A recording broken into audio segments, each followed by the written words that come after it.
Selanjutnya kita akan dengarkan sambutan dari Ketua DPD PKS Jakarta Selatan yang akan disampaikan oleh Ustadz Al-Mansur Hidayatullah LC. Kepada Ustadz Al-Mansur Hidayatullah LC, kami persilahkan.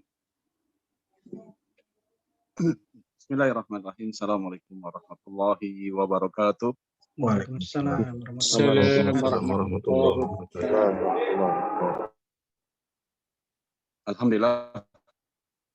Alhamdulillahilladzi farada siyama fi Ramadan wa anzala fihi al-Qur'an hudan lin-nasi wa bayyinatin minal huda wal furqan. Asyhadu an la ilaha illallah wa asyhadu anna Muhammadan abduhu wa rasuluh alladzi la nabiyya ba'd. فقال الله تعالى في القرآن العظيم أعوذ بالله من الشيطان الرجيم يا أيها الذين آمنوا كتب عليكم الصيام كما كتب على الذين من قبلكم لعلكم تتقون. Hadirin hadirat rahimakumullah yang sama-sama kita hormati, Dr. Hidayatul Wahid, Wakil Ketua Majelis Syura dan juga Wakil Ketua MPR RI, dan juga yang kami banggakan para pengurus kaderisasi DPD PKS Jakarta Selatan, para anggota utama dan anggota dewasa PKS Jakarta Selatan. Alhamdulillah pada hari ini kita dapat berkumpul dalam sebuah acara yang sangat luar biasa, dalam majelis yang luar biasa. Tentu ini adalah keberkahan yang dilaksanakan juga di bulan Ramadan. Keberkahan bertambah dengan keberkahan kita kumpul dalam majelis yang penuh dengan keberkahan. Ikhwah rahimakumullah, apa yang sudah disampaikan oleh Dr. Hidayatul Wahid ini sangat luar biasa. Kami hanya ingin menekankan kembali bahwa kita sebagai partai yang telah mendeklar sebagai partai Islam rahmatan lil alamin, yang kokoh dan terdepan di dalam melayani rakyat dan umat, yang melayani rakyat dan negara kesatuan Republik Indonesia. Tentu ketika sudah dideklar kita sebagai partai Islam yang rahmatan lil alamin, maka salah satu karakteristik ketika dideklar kita sebagai partai Islam yang rahmatan lil alamin, tentu anggotanya adalah anggotanya yang memiliki hubungan yang kuat dengan Al-Quran. Maka acara ini dilaksanakan adalah dalam rangka bagaimana kita membangun hubungan yang kuat dengan Al-Quran, sehingga Al-Quran benar-benar mengkristal dalam diri kita. Sebagaimana Nabi kita, Nabi Muhammad SAW, ketika ditanyakan oleh Aisyah tentang akhlak Nabi kita, Nabi Muhammad SAW, maka Sayyidah Aisyah mengatakan, kana khuluquhul Quran. Bahwa akhlaknya Nabi adalah Al-Quran. Nabi Muhammad adalah merupakan teladan kita, uswah kita. Laqad kana lakum fi Rasulillahi uswatun hasanah. Maka ketika Rasulullah SAW juga menjadikan Al-Quran ini atau Al-Quran ini mengkristal di dalam diri Rasulullah SAW dan bahkan menjadi akhlaknya, dan beliau adalah teladan kita, maka kita juga menteladani beliau dengan menjadikan Al-Quran ini sebagai keseharian kita bersama dengan Allah. Masya Allah, tadi yang sudah sampai sangat luar biasa. Maka ketika kita telah menjadikan Al-Quran ini sebagai pedoman dalam kehidupan kita, mengkristal dalam diri kita, maka ketika kita merealisasikan visi partai ini sebagai partai Islam yang rahmatan lil alamin, menjadi sangat mudah. Dan tentu juga akan menjadi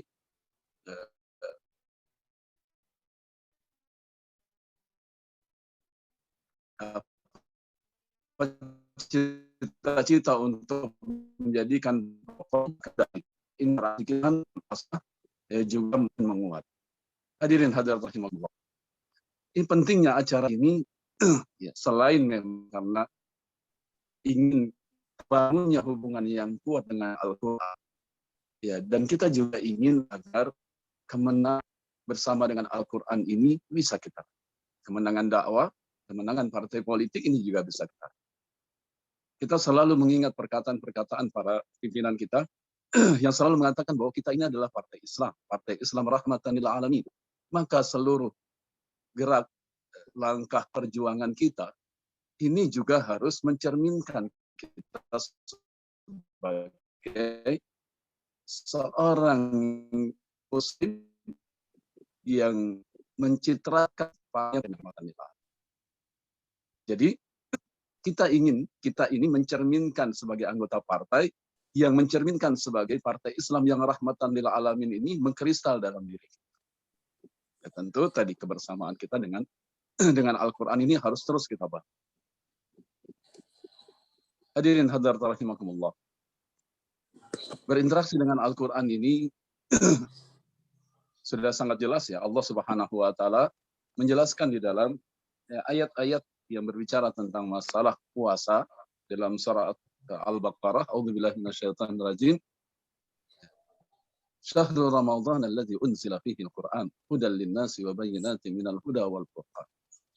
Allah Subhanahu wa taala menjelaskan bulan Ramadan, bulan diturunkannya Al-Qur'an. Dan kemudian diperjelas lagi.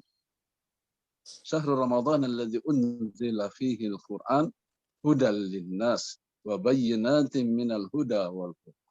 Al-Qur'an ini adalah merupakan petunjuk. Ya, kalau dia adalah guidance bagi seorang teknisi gitu ketika akan merakit atau memiliki satu alat atau mesin dan lain-lainnya, ketika dia memiliki buku pedoman yang digunakan, pedoman ini produk elektronik tertentu, pasti akan mengeluarkan ya buku pedomannya, ya, pedoman untuk bagaimana mesin-mesinnya, bagaimana kerja mesinnya, dan kemudian juga bagaimana memperbaikinya. Ya, ini ketika dibaca oleh teknisi ini dan dipelajari dengan baik, maka dia akan dapat memperbaiki alat-alat tersebut dengan sesuai dengan petunjuk. Begitu juga dengan kehidupan kita sehari. Allah Subhanahu wa taala sudah menyebutkan bahwa Al-Qur'an ini hudal linnasi wa bayyinatin minal huda. Maka pola interaksi kita ini yang harus kita perbaiki. Jadi kalau sehari bersama Al-Qur'an ini kita berharap bukan hanya sekedar sehari untuk memperbanyak tilawah saja, terutama di bulan Ramadan ini, tetapi juga bagaimana kita meningkatkan, sebagaimana disampaikan oleh Dr. Dayat tadi, meningkatkan kualitas bacaan ini dari bacaan tartil dan tadabbur. Karena beda nanti kualitas. Ibnu Qayyim al-Jauziyah di dalam satu kitabnya, di dalam Zadul Ma'ad, yaitu menyampaikan sebuah ungkapan yang sangat luar biasa. Beliau mengatakan sesungguhnya balasan atau pahala membaca Al-Quran dengan tartil dan tadabbur itu lebih agung dan lebih tinggi nilainya dibandingkan dengan seseorang yang membaca Al-Quran ini karena faktor banyaknya berapa kali khatmul Quran, berapa banyaknya bacaan yang dibaca. Beliau mengibaratkan bahwa perbedaan antara orang yang membaca tartil dan tadabbur ini ya, dibandingkan dengan orang yang membaca hanya aspek dari kuantitasnya saja, kata beliau yang membaca dengan tartil dan tadabbur ini bijauh haratin azimah au a'taqa abdan qimatuhu nafisah jiddan. Ini orang yang membacanya dengan tartil dan tadabbur ini seperti seseorang yang bersedekah dengan sebuah permata yang mulia, atau seperti seseorang yang membebaskan budak, namun budaknya ini memiliki nilai yang sangat berharga. Sementara orang yang membacanya, membaca Al-Quran karena target ini ingin mengejar jumlah berapa kali hataman Qurannya, ini dikatakan diibaratkan seperti kaman tasaddaqa bi'adadin katsirin minad darahim. Ini seperti seseorang yang bersedekah dengan beberapa keping mata uang dirham. Ya, dirham ini dari perak. Ya, kalau tadi diibaratkan seperti orang yang bersedekah dengan permata yang bernilai sangat mahal. Dan kemudian dilanjutkan oleh Ibnu Qayyim al-Jauziyah di dalam Zadul Ma'ad ini, atau seperti a'taqa adadan minal abid qimatuhu rakhisah. Atau orang yang membaca Al-Quran ini lebih kepada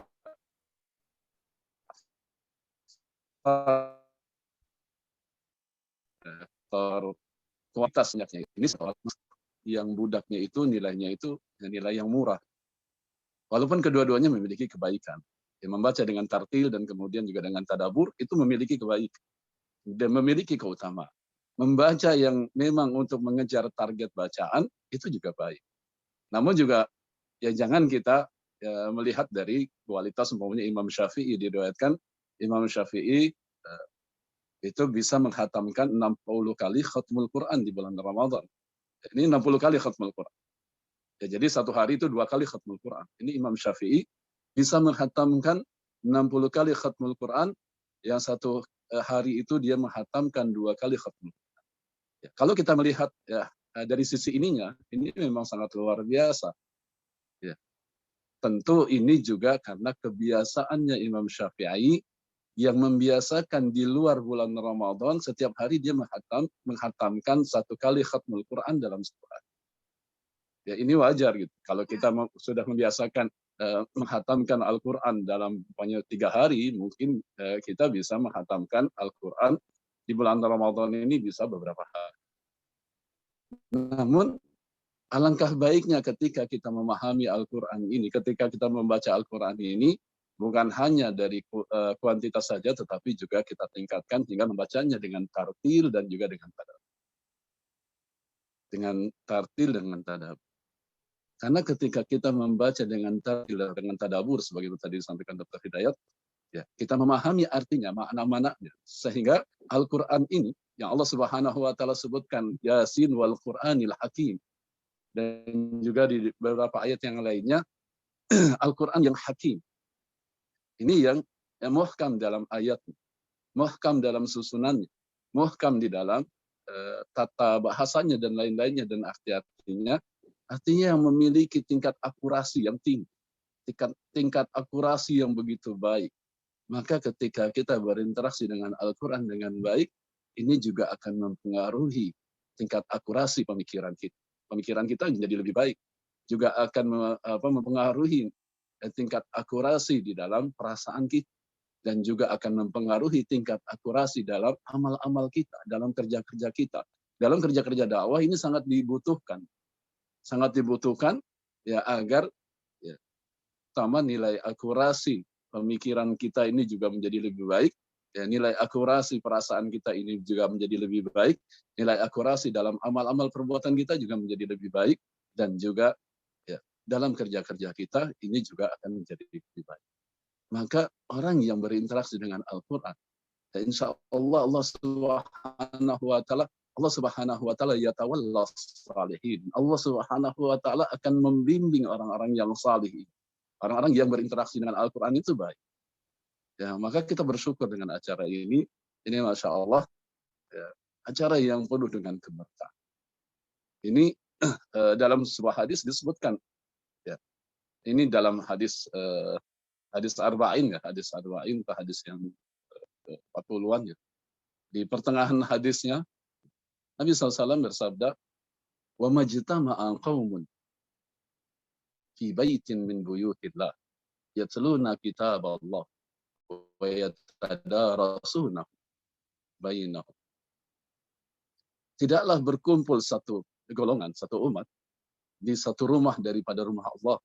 Walaupun nanti para ulama juga mengatakan ya, dalam konteks ini ya tidak mesti di masjid, ya, tentu bisa juga di satu tempat yang memang dijadikan sebagai tempat kajian ataupun juga tempat untuk membaca Al-Quran dan lain-lainnya. Mungkin kalau kita sekarang karena pandemi, ya kita mengkajinya bertemunya secara online, ya secara online mudah-mudahan. Ini pun juga termasuk di dalam, mudah-mudahan ini termasuk dalam hadis yang kita baca tadi. Ya, apa yang mereka lakukan? Yatsaluna kitaballah, membaca ya Al-Quran. Dan bukan hanya membaca, wa yatadarasunahu bainahum. Dan kemudian juga mereka saling mengkaji. Ya, jadi ada dua di sini. Ada dua dalam hadis ini, ada ya, tilawah dan kemudian ada tadarus. Ya. Tilawah ini ya membacanya, tadarus ini juga mengkajinya sebagaimana Nabi kita Nabi Muhammad SAW setiap bulan Ramadan yatadarasul Quran ma'a Jibril. Nabi SAW tadarus Al-Quran bersama dengan malaikat Jibril untuk memastikan ayat Al-Quran yang sudah diturunkan dan juga untuk lebih mendalam ya makna dari ayat Al-Quran tersebut. Apa yang akan kita dapati dari perkumpulan ini? Illa nazalat alaihimus sakinah wa ghashiyatuhumur rahmah. Maka akan turun as-sakinah, ya ketenangan. Ini juga akan turun kasih sayang rahmat, akan dinaungi dengan rahmat. Bukan itu saja, gitu. Bukan dua hal itu saja, tapi juga Nabi SAW juga menyampaikan wahaffathumul malaika, dan malaikat itu juga pada turun membersamai kita. Dan bukan itu saja, wa dzakarahumullahu fi man indah. Dan Allah Subhanahu wa taala akan menyebut-nyebut nama kita ketika hadir dalam acara-acara seperti ini, baik di dari rumah Allah ataupun di satu tempat, ataupun kalau sekarang karena kondisi pandemi ini ya kita melakukannya dengan secara online. Ya ini juga menjadi bagian dari bagian disebut oleh Allah Subhanahu wa taala. Jadi satu majelis yang lebih baik daripada majelis. Ikhwah wa akhwat rahimakumullah. Berinteraksi dengan Al-Qur'an, terutama kalau kita di dalam kajian kita di KKP, di kurikulum itu juga ada Al-Quran. Ya pernah ada seorang anggota itu menyampaikan dan mengatakan, ya, kenapa kita membaca surat ini, mengkaji surat ini di dalam pertemuan UPA kita. Gitu. Ya, ini banyak juga yang bertanya demikian. Kenapa kita tidak baca ini? Kenapa tidak baca ini? Ada yang bertanya kenapa kita mengkaji surah Yasin? Kenapa kita tidak mengkaji surah Taubah atau surah Al-Anfal dan lain-lain? Ya, tentu kita harus memahami bahwa Al-Quran, surah apapun yang kita kaji dalam Al-Quran, baik surah Yasin ataupun surah Al-Anfal atau Taubah, memiliki kualitas yang sama, memiliki energi yang sama. Pernah ada suatu sahabat, ya sahabat ini setiap salat dia selalu membaca surah Al-Ikhlas. Ketika dia menjadi imam, dia selalu membaca surah Al-Ikhlas. Dalam riwayatnya itu, ya setelah membaca Al-Fatihah, dia membaca surah Al-Ikhlas, kemudian dia membaca surah yang lain. Itu selalu seperti itu. Setiap salat jahar, dia selalu setelah membaca surat Al-Fatihah, dia membaca Al-Ikhlas, kemudian dia membaca surat yang lain, dan kemudian rukuk. Di rakaat keduanya begitu juga. Dia membaca surat Al-Fatihah, membaca surah Al-Ikhlas, dan kemudian dia membaca surah yang lain, dan kemudian rukuk. Akhirnya dilaporkan kepada Rasulullah SAW, lihat apa yang disampaikan oleh sahabat ini. Ketika Rasulullah SAW bertemu dengan sahabat ini, dan kemudian Rasulullah SAW menanyakan, apakah kau melakukan ini? Ya, maksudnya adalah membaca surah Al-Ikhlas di dalam setiap salat ketika dia menjadi imam.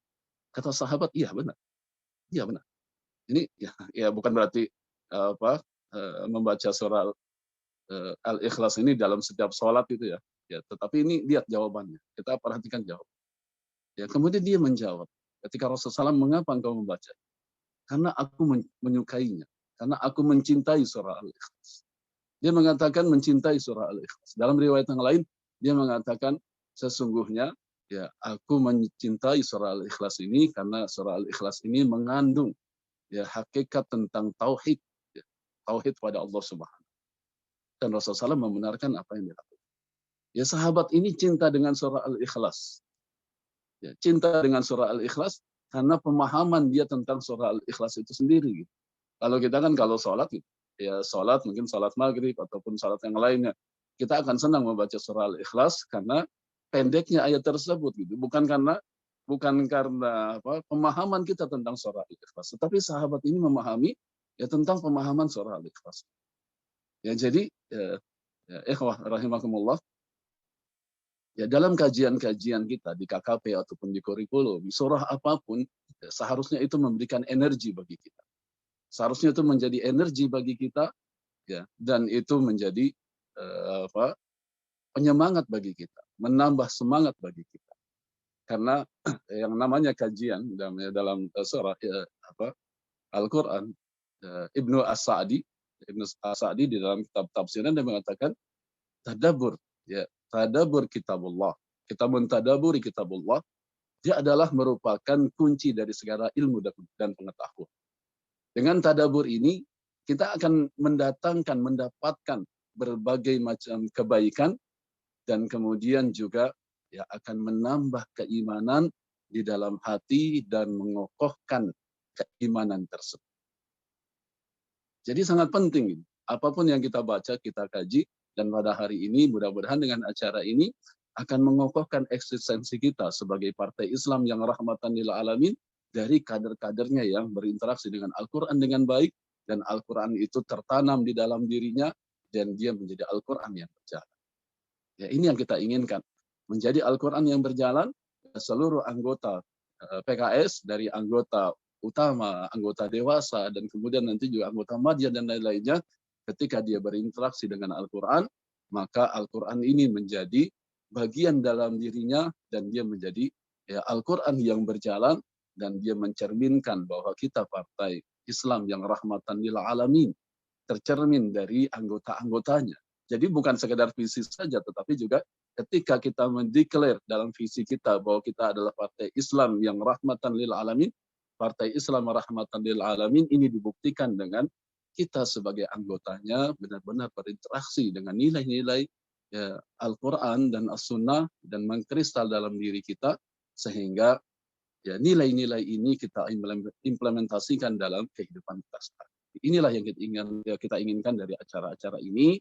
Ya, semoga dengan acara ini kita dapat merealisasikan dan mewujudkan bahwa kita adalah partai Islam rahmatan lil alamin yang kokoh dalam melayani rakyat dan negara kesatuan Republik Indonesia. Demikianlah yang dapat kami sampaikan. Mohon maaf atas segala kekurangan. Billahi taufiq wal hidayah. Wassalamualaikum warahmatullahi wabarakatuh.